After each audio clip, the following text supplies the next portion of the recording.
welcome to episode 5 of the Property Prescription. Today with Tony and Phil. Yeah, we're actually in person live today. Yeah, it's good. It's unusual.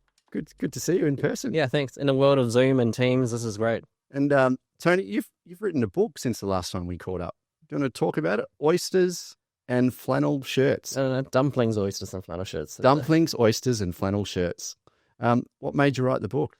So, for people that know me, and I'm relatively well known in the medical community, I run a group called Frequent Flying Doctors, and that currently has probably about 19,000 members. Wow. And I write a lot of sort of funny anecdotes, travel stories, and every time I write something, we get 10,000 people look at it, and they say, "Hey, you should write a book." I was like, "Nah, this is just stuff I post on Facebook." But after 100 people say it, I'm like, "All right, maybe I will write a book." You say it enough, and then people would want to buy it, hopefully. So I started writing it about 2 years ago. It takes a long time to get it published, so now finally it's out. And came out a week ago, sold about 500 copies, which is not too bad. I printed 1,000, and it all goes to charity. We've got 3 charities that we donate to. Children's First Foundation, which helps kids with surgery. And next one is Doctor Against Violence Towards Women, is to help women for domestic abuse victims. And the last one's my daughter's school is building a new playground. I need a bit of money for that. So that's the South Geelong Primary School Fund as well. So in South Geelong, is it a big playground? What? No, we have this my daughter has a very tiny school, and Geelong is a growing community. It is growing. Essentially, there's nowhere to go, so likely they have to start building up. So the playground is going up as well. So you're a bit of an author. So, and any other books on the horizon? What are you thinking? Well, this is actually my second book. I've written an anatomy book before that, and I've got a few other books on the go. One other one, and again, to our viewers who's interested, I'm getting immigrants, especially first-generation immigrants, to write contribute a chapter each about their immigrant experience. How is it different for them? Some of the trials and tribulations, and then we're going to combine that into a anthology of sorts, and then hopefully get that out. I think a lot of people are very interested, especially immigrants reading other immigrant experiences. Yeah, and the first generation, the kids coming through as well, which is really interesting. My father was Portuguese, and coming to Australia in the 70s, it was just a really interesting time when Europeans came into the country, and they tried to assimilate into society, but it usually takes a full generation for these people to assimilate into these areas around Australia. So you were born in Australia? I was born in Australia, and Dad was born in Portugal. Didn't come on the boat, came on a plane, and then worked for Telstra for almost 30 years. So government paid role, and just wanted to feel safe, was protected by the government, had a steady job. And a lot of his friends and family, they're all immigrants as well. All came into Australia with very similar backgrounds, different nationalities, and it was really interesting. They all kind of socialized together. So it took a long time. Kids studied hard. The first thing you did, you'd become a lawyer, a doctor. You'd have to go to university. But it was almost the social element that I found quite fascinating. You're always studying, always being pushed to work hard and study. So I think there's a lot of common themes. So interesting. Hey, you should write a chapter. It's definitely open. Yeah. If you like, I'll get you that. You want to get some comedians on there or something, don't you? Yeah, one of my friends is Nazim Hussain, so name drop, and hopefully he said he'll write one. I gave him a 2-year deadline, and he laughed at me. He says, "Come back to me in 2 years." So okay, challenge accepted. I go and do it. So the book's out currently. Book is out. I'm mainly selling it in my socials at the moment, so on my Facebook posts, but people are messaging me to buy it. But this is mainly going out to our community, so most of you know who I am. So if you'd like to have a book, it's for a good cause, and I'll send it to you. Fantastic. Oh, well, let's talk about do you want to talk about some property stuff today? Yeah, let's do. All right. Well, we're just having a discussion before around the rental market here in Melbourne. We're finding that a lot of, in terms of the overseas migration levels, they're occurring at fairly aggressive levels due to a lot of investors exiting the Melbourne market. There's not as much kind of rental accommodation on the market. So we're seeing vacancy rates coming off. We're probably going to see over the next 5 years very strong rental growth occurring in the Melbourne market. So we think, this is a big statement, I think I mentioned on the last podcast, is rents in Melbourne are going to increase by more than 50% over the next 5 years. Now, that's a big number. Now, we aren't producing enough investment stock or rental stock for these incoming tenants and also the local tenant community. So, it's a really interesting discussion in terms of how do we help, the tenants that are out there at the moment. They're the ones that are really finding it tough, finding rental accommodation. We manage a few thousand properties as a business, and we're seeing it on the ground in terms of getting multiple applicants, not just in Melbourne, but across the country. We really have a shortage of accommodation nationally, and it's not improving. So how do we circumnavigate that through either increasing or making sure that people that want to build investment grade stock or rental accommodation, how do we alleviate some of the planning concerns that, a lot of these developers can't build any investment product because of the time it takes you to develop an asset is just way too long. And it's not just a Victorian issue. We're seeing this issue across multiple states across the country. I'm going to ask you to expand on the planning and building question in a sec.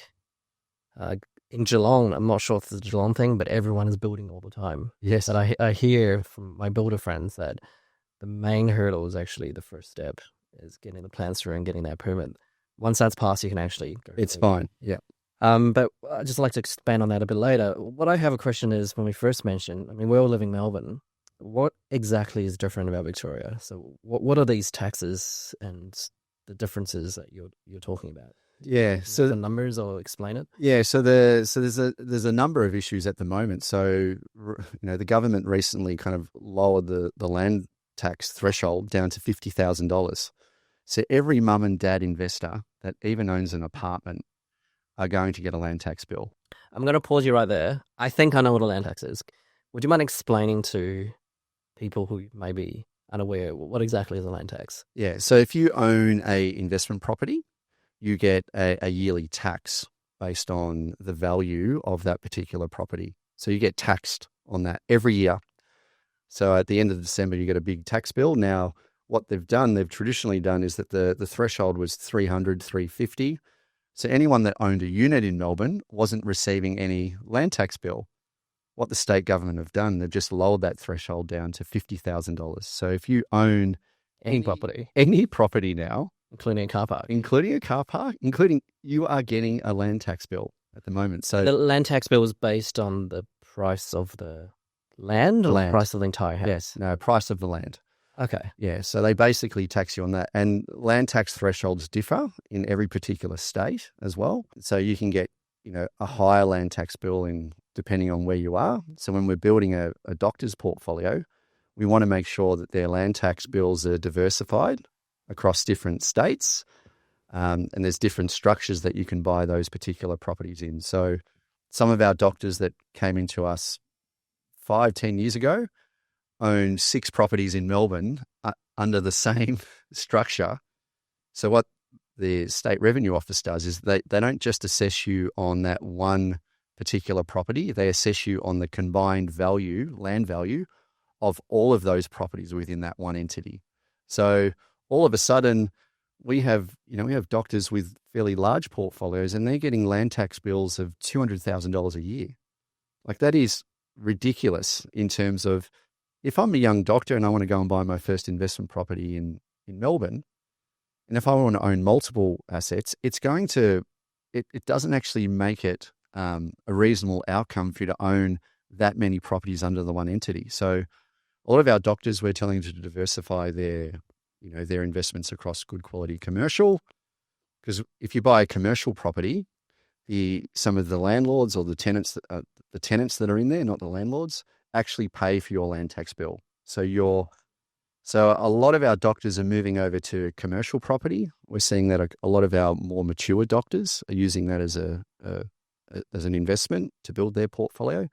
So a lot of our older doctors, when they hit, what's old these days, say 55, 60, they're buying a lot more commercial property and gearing up for retirement, so they don't have to consult 5 days a week. They can consult 3 days a week and rely on the income that commercial property derives. So I think residential property is a fantastic stepping stone to get to commercial property. But every doctor's portfolio that we look at, they need to have a mixture of good quality residential properties in good quality suburbs where you're going to get strong rental growth. And it's got to be the right asset in that suburb, whether it's residential or commercial. It's got to attract. So you want rental growth within your investment portfolio in Melbourne.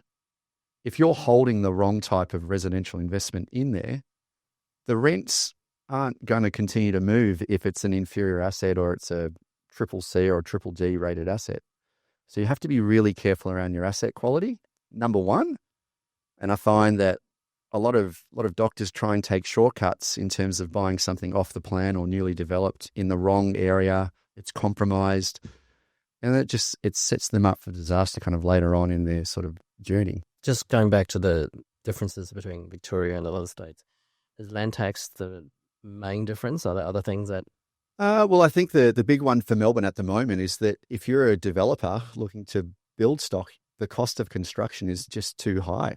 What it costs you to build and the planning kind of disruption that you have to go through and the stress that you have to go through with local government authorities and state government as well in terms of getting a project through. The time that it takes you to do that, if you're a developer, I want to be developing anything in Melbourne. Is that something unique to Victoria or is that all across Australia? It's from our end, the Victorian government went on a pretty significant infrastructure program. They're building the suburban rail loop. What happens when you have governments that go on these large infrastructure runs is that it pulls away a lot of the domestic trades because the domestic trades can go and do work for the government. I see. No, they get paid from the government rather than a mum and dad that are going to be very picky in terms of paying on time, getting the renovation that they want to do. So it's a very, a lot of the tradies have moved up to Queensland because the Queensland government's gone on a very strong healthcare rollout. So they're building 25 hospitals, as you probably know. So basically all the trades here in Melbourne and all the builders have moved up to Gold Coast. They've moved up to Brisbane to roll out their large infrastructure kind of plan and project. Now, you've got the Victorian government now starting to pull out of these large infrastructure projects. So hopefully what we're hoping to happen is that the cost of construction starts to ease, and that may take 2 or 3 years. But our doctors, for example, buying houses in the eastern suburbs in Melbourne, we were buying good quality, character style homes for $3 to $4 million. A lot of our doctors want to live in Glen Iris, Malvern, Armidale. Very common, depending on their modality. They tend to live in certain areas around Melbourne. And we're buying them old, unrenovated homes that needed a bit of work, and when we were originally budgeting, a $300,000 renovation is now costing them $800,000 to $1 million. So all of a sudden, they're going, Phil, we actually can't afford to do this renovation at the moment because it's just too expensive. So what do we do? So some of them are now starting to sell up. And it's actually cheaper to do a knockdown rebuild than it is to do a full-scale renovation of an older home in Melbourne. Yeah. Because things are just too expensive at the moment. It's just become harder because the quality of trades just aren't out there. That's interesting. You know how there was going to be the Commonwealth Games Yes. in the regional areas, and Geelong was going to be the main hubs. When that was cancelled, I think a lot of the tradies in Geelong then came back to actually do some. Yeah. And so maybe, we've got a minor, as I drive through Geelong, maybe this is very subjective, I can see there's definitely a lot of building going on just residentially. Yeah. And I think prior to that, there was a lot of worry that there weren't enough tradies to actually do the residential work because it was getting pulled to the Commonwealth Games. I guess it's a limited resource, isn't it? Absolutely. So many, and then it makes sense. Like if I was a tradie, I'd go where the job is. And a tradie will quote an unreasonable quote, and sometimes they actually get it. So these tradies, some of them out there actually don't want the work, but if they get the work, they're happy to price that in, and they'll put significant markups in terms of what it costs to do a renovation. And when we go and help a doctor, we'll get 3 tenders, get 3 builders out there, and then advise them which particular quote they should be proceeding with. But the tenders and some of the quotes that we've come across on our desks, even to do a fit out on a medical site, is astronomical. And they don't have any other choice because they need to do the renovation for their family and kids, and even on their commercial fit outs as well. We're finding the same thing. So, hopefully the cost of construction starts to ease and there'll be a few more kind of renovations because these tradies have had, and the unions, we won't get political, but they've had a fantastic run, a brilliant run over the last 15 to 20 years. I'll give you an example. And maybe I'm just ignorant, but my kid's school is building a playground, right? Yep. You know how much playground costs? So like a simple playground, you're looking at $200,000 to $500,000. Yeah, that's why we're fundraising. Well, at least 250,000, but aiming for $500,000. And when they said the number, I was like, no. What are you talking about? Are you building a school here? Yeah. Because that's how much a house costs. Yep. And this is just ropes and some wood. It is. So fit outs are very expensive for our kind of medicos across Australia. So we have to get 3 tenders out, and you've got to keep the tradies as competitive as you possibly can, because if it's coming from government, a lot of these trades and firms obviously increase the cost. So you have to really remain competitive out there, and we've seen this for a number of years. So, and this is the reason why, even though most of Australia is booming in terms of the real estate prices, you still have builders that are going bust. Correct. Because a lot of these builders 5-6 years ago, pre-COVID, were putting in these fixed price contracts. So they were possible to fill. So these Geelong, first home buyers and doctors that were building these $500,000-$700,000 house and land packages, these builders were buying the land and then offering a package together, fixed price contract. We had COVID. They couldn't meet those requirements, cost of construction. There was delays getting in materials overseas. You obviously had the ports overseas in terms of getting materials into Australia. All of a sudden, a lot of these builders were all going broke. And we're only just at the start of this. There's going to be a lot more hurt to come and pain to come. It's very ironic, isn't it? Because they're trying to get more houses in Australia. Yeah. Because we're definitely in a housing crisis.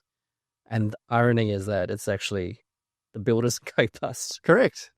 So as an investment, if you're buying established, good quality property that can be leased, we're in this fairly attractive period right now. And if you can follow the data and make sure that you've got an allocation in the right areas, fantastic. Because that's going to take 2 to 3 years to fix. So at the moment, if you look at the amount of shortage in terms of accommodation for both units and houses, we've got a stock deficiency of about 177,000 units and houses that need to be built out nationally.